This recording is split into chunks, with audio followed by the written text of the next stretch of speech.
오늘 우리에게 주시는 말씀입니다. 넘어서 10장 13절에서 17절.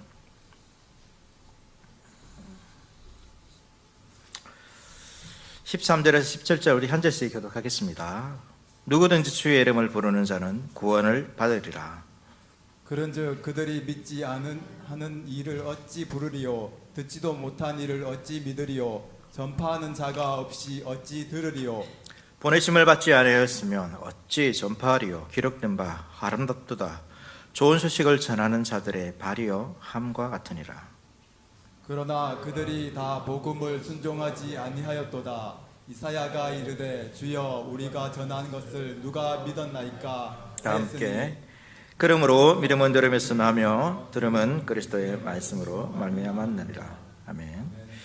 하이델베르크 요리문답 제25주일입니다. 65에서 68문답인데 이거 좀 나누어서 이렇게 살펴보도록 하겠습니다. 오늘은 이제 25주일인데요. 25주일부터 31주일까지가 이제 같은 단락입니다. 같은 단락인데 말씀과 성례에 관해서 이제 이렇게 전체에 묶이고 이 작은 이제 제목들 안에 세례에 대해서 그 성찬에 관해서 이렇게 말씀이 있습니다. 말씀과 성례인데요. 성례에 대해서 이제 오늘 문답에도 그렇죠. 이제 성례에 대해서 조금 더 많이 기록되어 있습니다. 이것은 그 당시의 상황과 이제 연관되어 있습니다. 이 요리 문답이 대부분 이제 신앙 고백서 같은 것들이 종교 개혁 당시에 이렇게 만들어졌고, 종교 개혁 당시에서 이제 바른 신앙을 가지기 위해서 이제 그 당시에 본래 이제 가톨릭 교회죠. 가톨릭 교회가 가지고 로마 교회가 가지고 있던 그런 신학에 대해서 잘못된 것들을 바르게 가르치기 위한 것입니다. 그래서 이 성례에 대한 부분들이 로마 교회는 조금 더 많습니다. 7성사를 해가지고 7가지가 있거든요. 우리는 이제 나중에 보겠지만 이 성례가 몇 가지가 있습니까?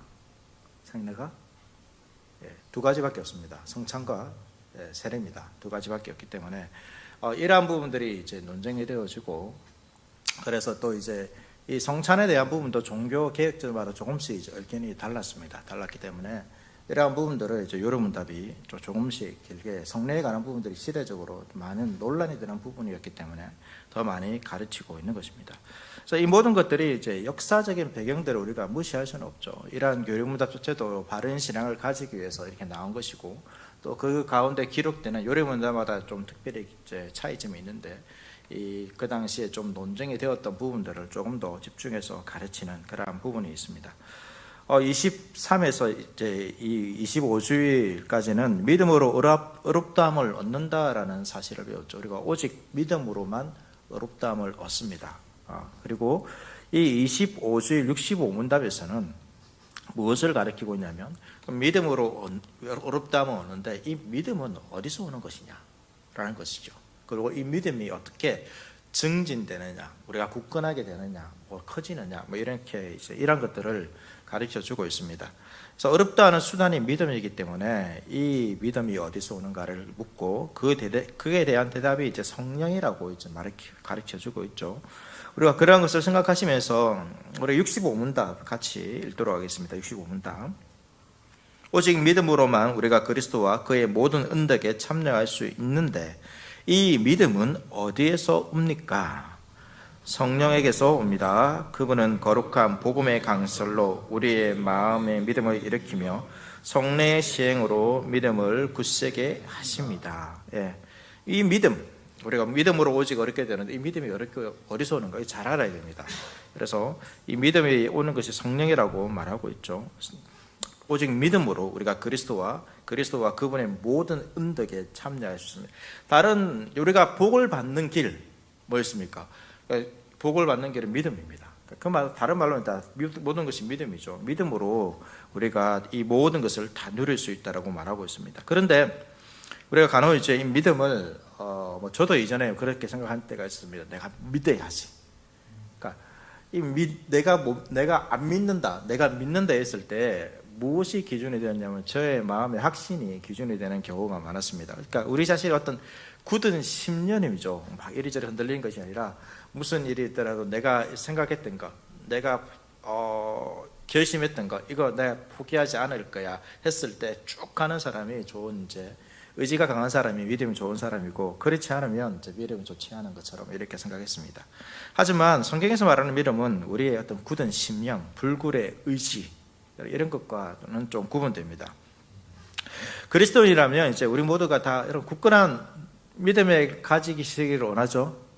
예, 아닙니까? 뭐 이래저래 흔들리는 믿음을 가지시기를 원하십니까? 굳건한 믿음을 가지시기를 원하십니까? 굳건한 믿음을 가지시기 원하시죠. 예. 예, 그래서 진정한 그리스도인이라면 이런 견고하고 확실한 믿음을 가지고 싶어 합니다. 그래서 이제 우리가 믿음을 추구하는 방법들, 예, 뭐가 있을까요?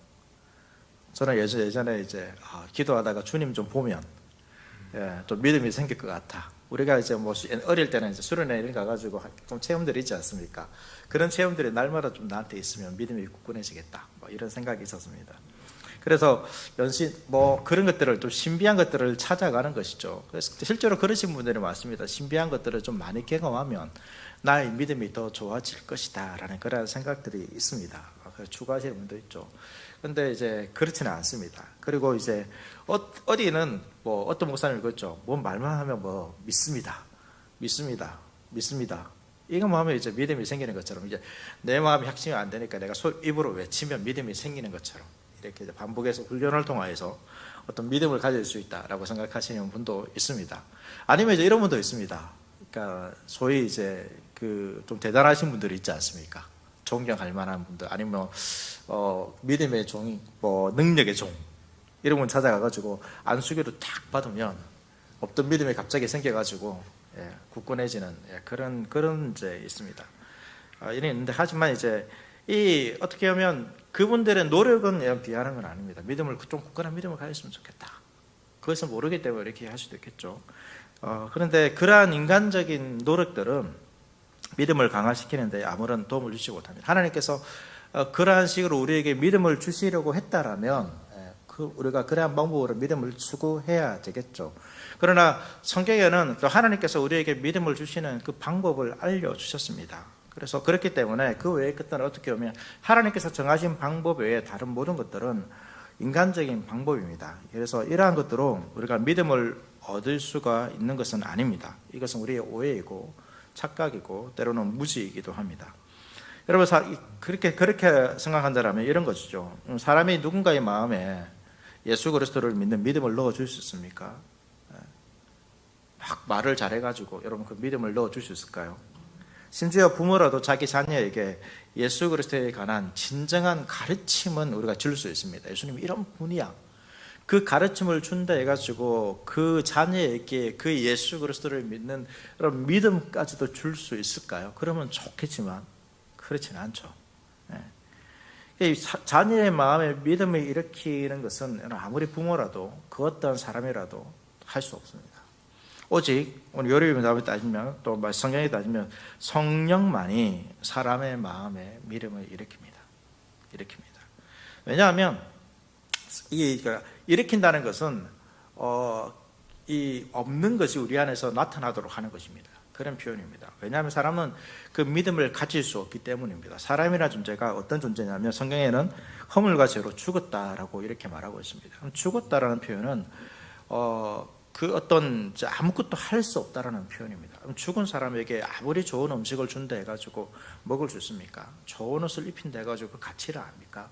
죽은 사람은 스스로 무언가 우리가 정말로 좋은 것들을 준다 하더라도 그 안에 생명이 나타나기 전까지는 여러분 아무것도 경험할 수도 없고 깨달을 수 없는 존재입니다. 그것이 우리의 영적인 모습이었습니다. 그래서 믿음이라는 건 마찬가지죠. 믿음을 스스로 가질 수가 없습니다. 우리가 사람이 일깨워줄 수 없죠.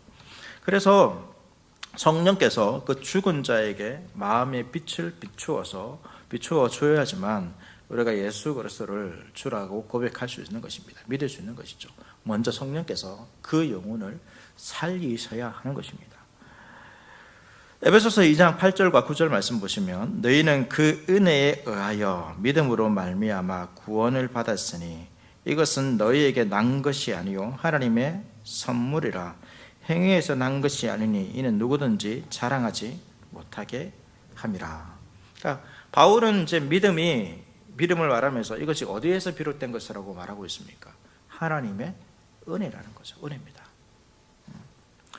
어떻게 보면 이것이 우리가 이렇게 줄 수 없는 것에 대한 안타까움도 있지만 그러나 이것이 또한 은혜입니다. 만약에 우리가 그 사람의 마음에 믿음을 일으켜야 된다면 여러분, 그 사람이 구원받는 책임은 누구에게 있을까요? 저와 여러분들에게 있습니다.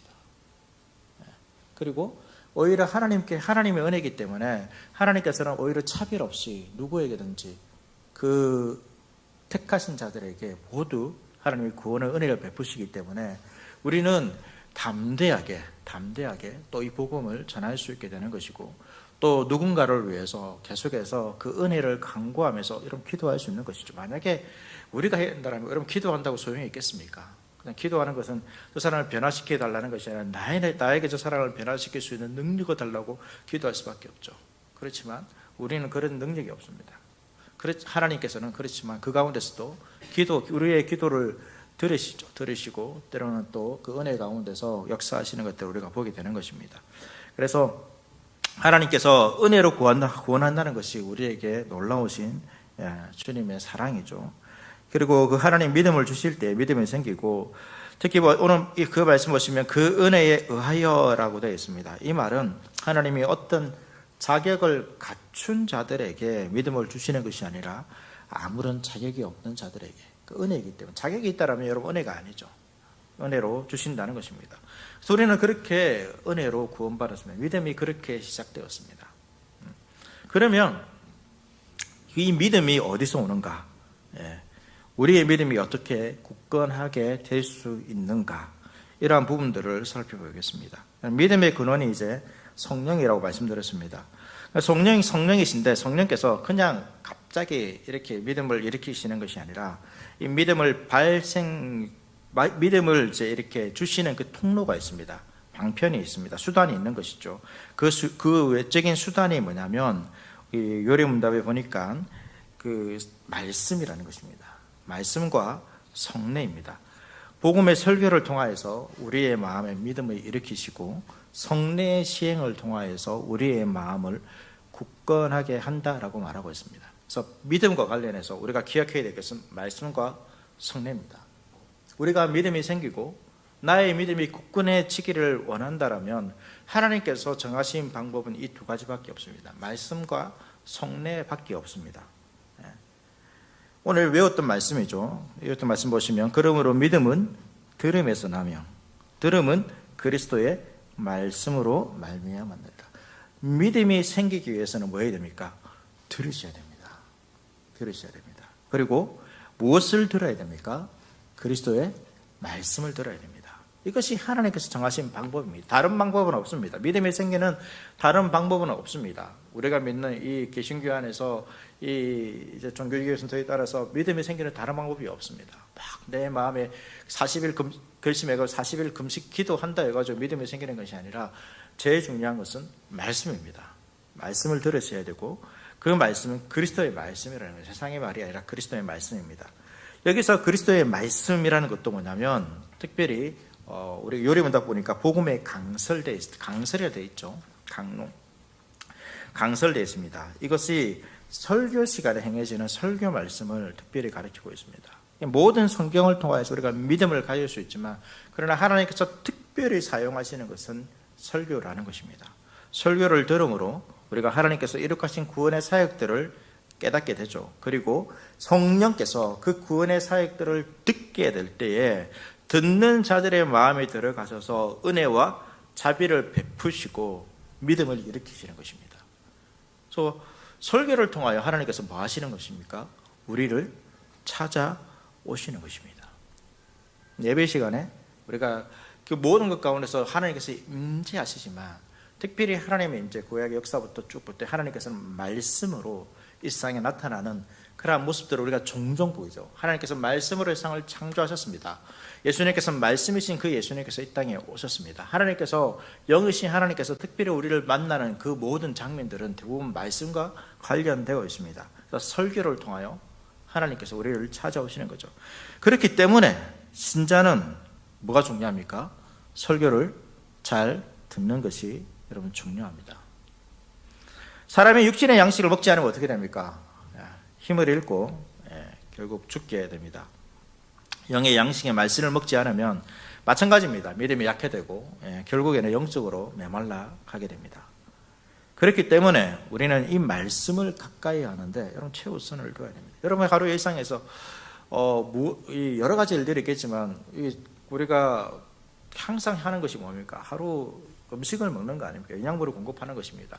사람마다 뭐 때에 따라서 한 끼 먹을 수 있는 분도 있고, 두 끼 먹을 수 있는 분도 있고, 세 끼 먹을 수도 있고, 네 끼, 다섯 끼 드시는 분도 있겠지만, 왜 먹습니까? 안 먹으면 약해지기 때문이죠. 그 다음 날에 제대로 살아가서 특별한 일이 있다, 일 때문에 우리가 안 먹는 경우도 있지만, 그냥 아무 일 없이 그냥 나는 안 먹어도 괜찮다, 이런 사람은 아무도 없습니다. 그런 것처럼 하나님 말씀도 마찬가지라는 거죠.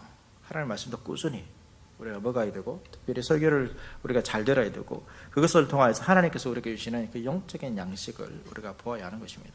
말씀이신 예수님께서도 사람이 떡으로만 살 것이 아니라 무엇으로? 하나님 말씀으로 살아야 된다고 말씀하셨고, 예수님도 자신의 생명의 양식, 하늘에서 온 떡이라고 말씀하셨습니다.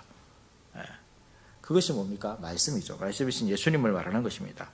설교 시간, 예배 시간에도 여러분 설교가 이렇게 시간을 많이 차지하는 이유도 이러한 이유 때문입니다. 이러한 이유 때문입니다. 우리가 다른 것들이 더 예배 시간에 여러분 설교보다 더 집중되어서는 안 됩니다. 다른 것들은 어떻게 보면 이 설교라는 하나님께서 말씀으로 우리를 찾아오시는데 그 시간을 위한 하나의 어떤 빌드업이라 해야 됩니까? 그런 것과 비슷한 것입니다. 모든 것을 통하여서 하나님께서 우리를 만나 주시지만 그렇게 나가는 것이죠. 그 집중하는 것입니다. 목사도 마찬가지죠. 목사도 가장 중요하게 해야 될 일은 설교를 준비하는 겁니다. 하나님께서 어떻게 보면 목사의 설교를 통하여서 교인들을 찾아오시고 그 가운데서 성령 하나님께서 일하시기 때문에 목사는 이 설교를 결코 가볍거나 경솔하게 또는 부정확하게 이렇게 말해서는 안 되는 것입니다. 하나님 이 설교를 잘 준비해야 되고, 어떻게 보면 이 사역 중에서 목사로서의 사역 중에서 여러 가지 일들이 있지만 가장 힘을 쏟고 많은 에너지를 쏟아야 되는 것이 이 설교 사역이라 할 수 있습니다. 그래서 정성을 다해서 여러분 기도해야 되죠. 요즘은 설교를 여러분 듣는 그러한 채널들이 많죠. 유튜브를 통해서 설교를 들어주셨습니다. 그렇지만 하나님께서 그 교회, 지역의 그 교회에 찾아오시는 방법은 그 교회 목사를 통하여서 설교를 통하여서 하나님께서 찾아오십니다.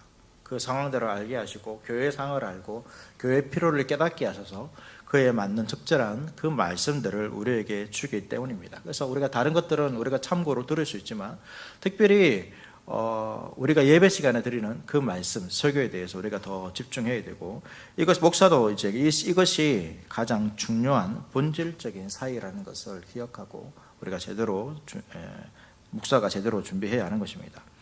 이렇게 하나님께서 말씀이라는 선물을 주셨습니다. 하나님을 알고 세상을 살기 어떻게 보면 여러분이 말씀만으로 여러분 충분합니다. 말씀만 우리가 잘 듣고 이 말씀하신 대로 우리가 잘 순종하고 믿고 살아가면 이 말씀으로 여러분 충분합니다.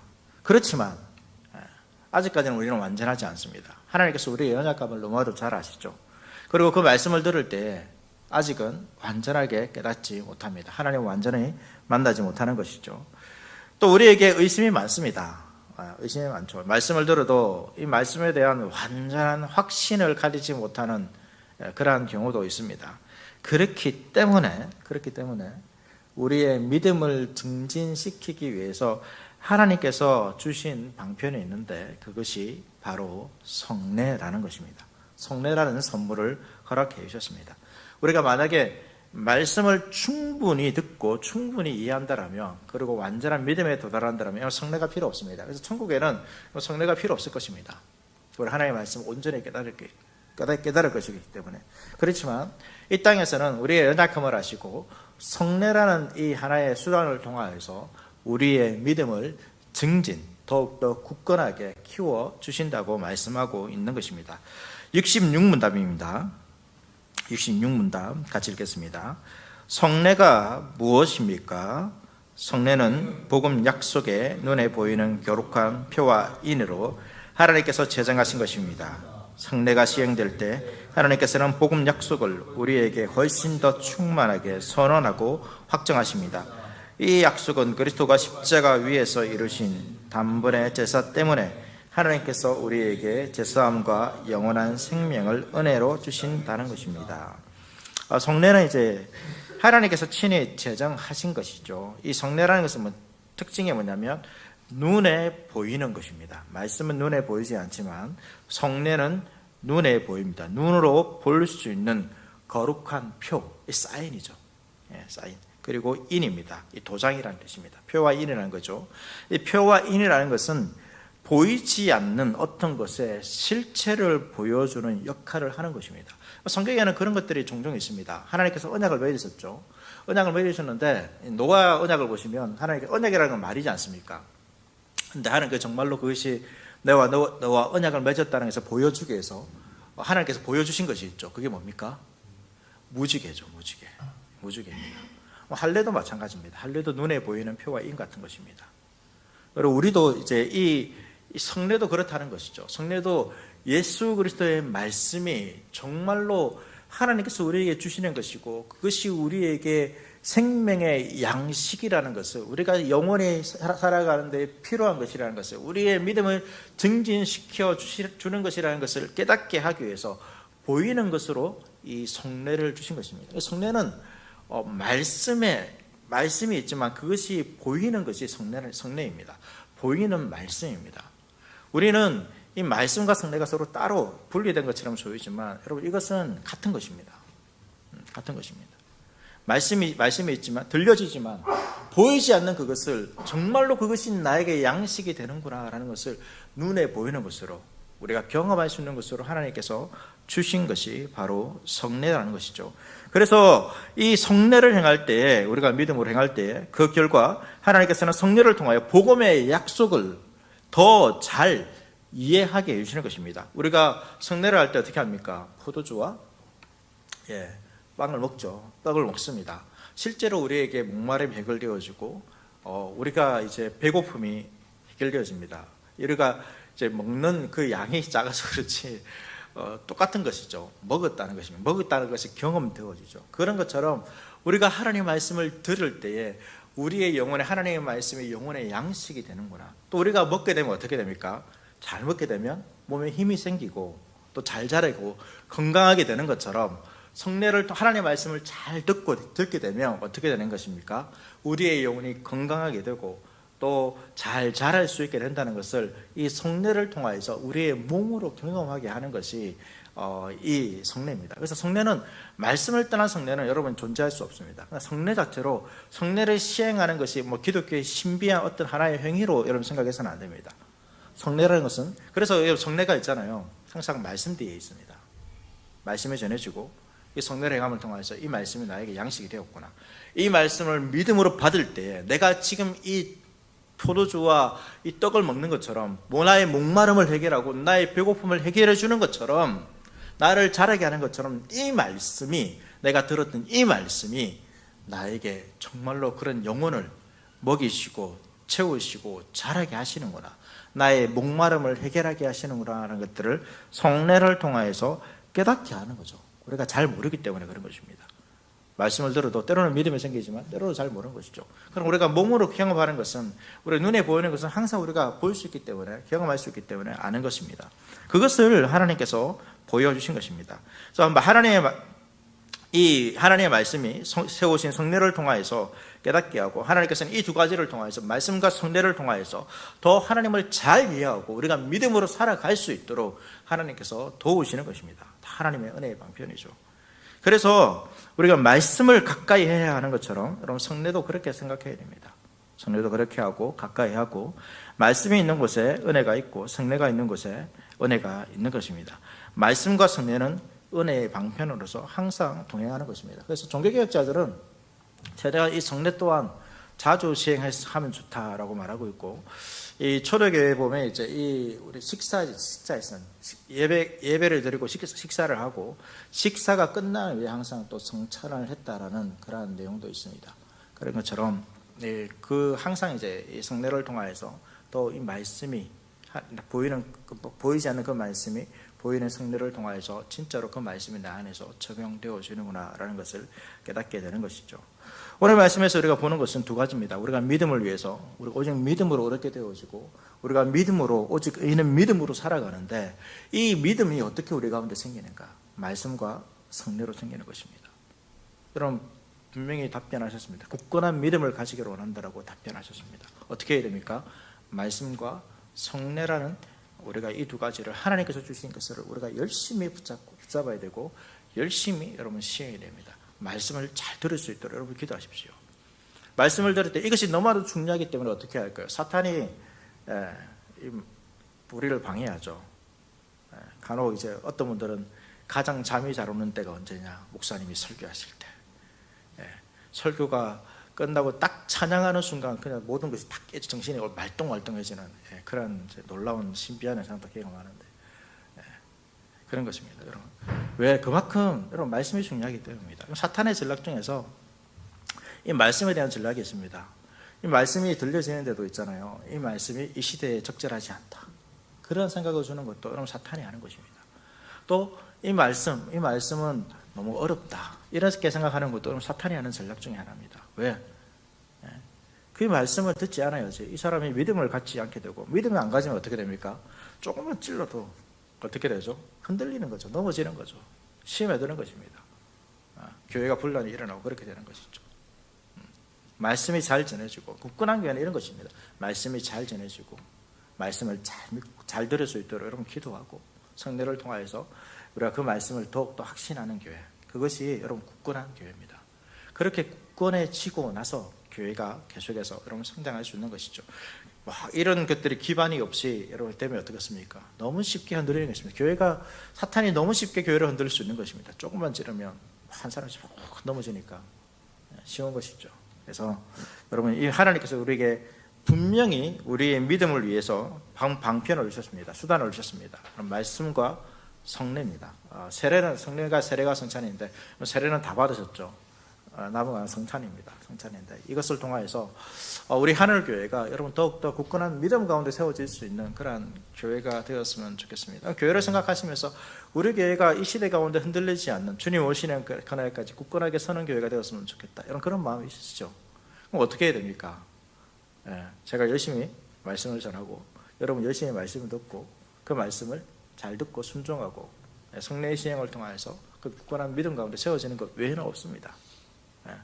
다른 것이 없습니다. 아무리 건물을 잘 짓는다 하더라도 그 교회에서 이 하나님께서 정하신 이 방법이 없어라면 여러분 그것은 그냥 인간의 모임이고 또 굳건할 수가 없습니다. 하나님의 뜻이 나타날 수 없죠. 그래서 우리 하늘교회 가운데 하늘교회가 굳건한 교회가 될 수 있도록 믿음이 더욱더 그 어른부터 어린아이들까지 믿음이 자라는 그러한 교회가 되기 위해서 우리가 말씀을 통하여서 또 성례를 통하여서 굳건하게 세워지는 그러한 교회가 될 수 있도록 하나님 주신 이 말씀을 사모하며 나아갈 수 있는 우리 하늘교회가 될 수 있도록 시간 다 함께 기도하는 시간 가지도록 하겠습니다.